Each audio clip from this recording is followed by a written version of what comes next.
80% आबादी हमारे देश की पिछड़े समाज से आती है, उसमें से हम एक हैं। एक ऐसी 80% आबादी जो पूर्ण रूप से सरकार बनाने के लिए सक्षम है। और आज जो केंद्र में बैठी सरकार बार बार हर टर्म में, चाहे वो 2014 हो, 2019 हो, अब आने वाले समय में भी जिस तरह से ओबीसी का कार्ड खेलती है, उनका इन नीतियों से पर्दाफाश हो चुका है। आज हम देख रहे हैं कि गैर ओबीसी वर्गों को, स्वर्ण वर्गों को ओबीसी बनाया जा रहा है, उनको ओबीसी का सर्टिफिकेट दिया जा रहा है, सिर्फ मुद्दे से भटकाने के लिए, विचलित करने के लिए, राहुल गांधी जी को डराने के लिए। पर उनको क्या लगता है कि हमारे नेता डर जाएंगे? वो किस बात से परेशान है? अपनी नाकामियों से। उनकी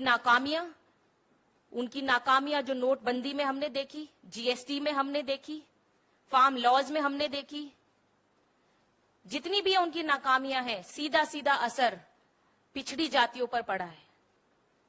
क्योंकि जो किसान है वो संपन्न नहीं होता है, वो हम जैसी पिछड़ी जातियों से ही होता है। जो छोटे व्यापारी हैं वो भी पिछड़े वर्ग के होते हैं। सीधी सीधी चोट मारी गई है इस सरकार द्वारा।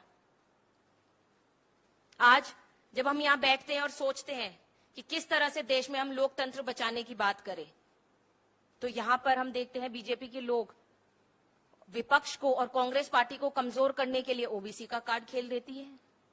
क्या है ये ओबीसी का कार्ड? ये ओबीसी का कार्ड उसी तरह है जैसे कप्तान साहब ने भी बताया कि इनके पास एक वॉशिंग मशीन है जिसमें सब लोग धुल जाते हैं। उसी तरह इनके पास एक कार्ड है जो ये दिखाते हैं और किसी को भी रातों रात किसी भी बिरादरी का बना देते हैं। अगर इस देश के चोर पिछड़े समाज से आते हैं तो हम लोगों के लिए शर्म से डूब मर जाने वाली बात है। ये समाज ऐसा है जो जमीन पर काम करता है। ये समाज ऐसा है जो घर में अनाज पहुंचाता है, पालन पोषण करता है।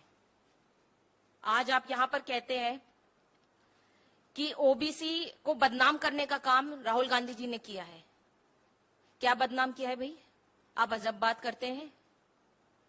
उन्होंने सिर्फ यही कहा ना कि इस देश का पैसा कहां जा रहा है, सच्चाई की बात उन्होंने सदन में उठाने का काम किया। तो आप क्या उनकी सच्चाई को दबाने के लिए यहां पर फिर से पिछड़े वर्ग का सेंटिमेंट दिखाकर क्या चाहते हैं कि 2024 में आपको जीत मिल जाए? पर ऐसा नहीं होगा। हमारा समाज अब जागरूक है, वो समझ रहा है कि किस तरह से खेल खेला गया है उसके साथ। इस शासन में 2014 से आप देखिए, जब से बीजेपी की सरकार आई है केंद्र में, उन्होंने क्या ऐसा काम किया है जिससे पिछड़े समाज को फायदा मिला है? मेरे पास कुछ आंकड़े हैं जिसमें मैं बताना चाहूंगी कि 32.58 लाख भारत सरकार के कर्मचारियों में केवल 7 लाख ओबीसी हैं, केवल 7 लाख। और उसमें भी ताज्जुब की बात यह है कि 6.4 लाख समूह में आपने उनको भी नीचे और पिछड़ा कर दिया, सी वर्ग के समूह में डाल दिया।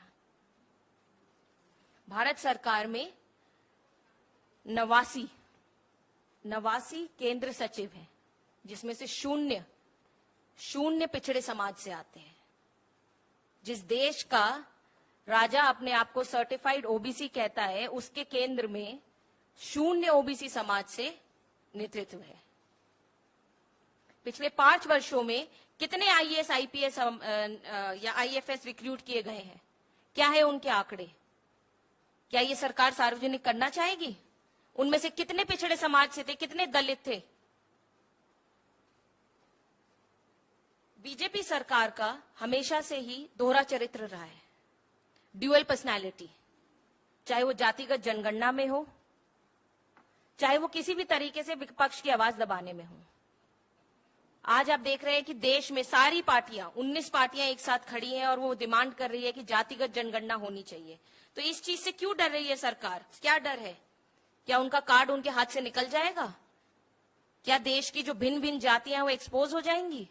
किस बात का डर है केंद्र सरकार को?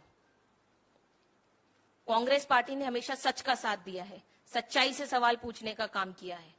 हमारे पार्टी के प्रेसिडेंट एक दलित है, he is an untouchable Dalit. We are proud of our party. हमारे पार्टी के शासन में पूरे देश में 2 मुख्यमंत्री हैं जो पिछड़े समाज से आते हैं। बाकी जो 2 अन्य राज्य हैं जहां पे हमारी गठबंधन की सरकार है, वहां पे भी पिछड़े समाज के मुख्यमंत्री हैं। और आप यहां पर कहते हैं कि कांग्रेस पार्टी ने अपमान किया है पिछड़े समाज का।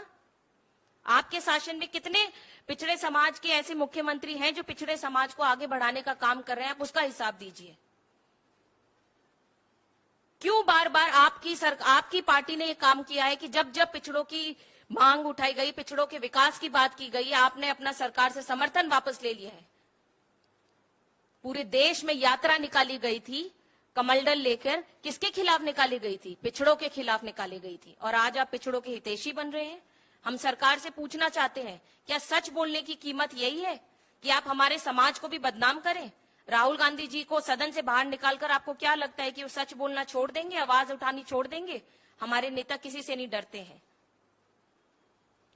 इस सरकार के पास 5 कारण हैं।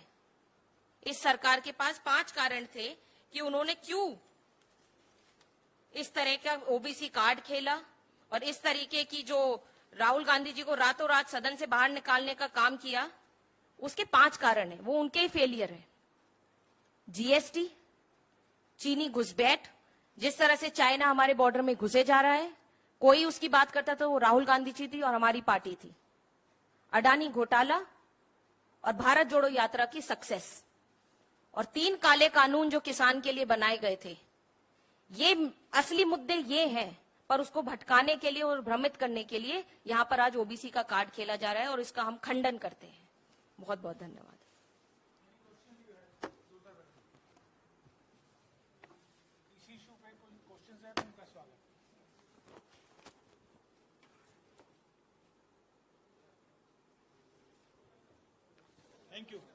Thank you very much.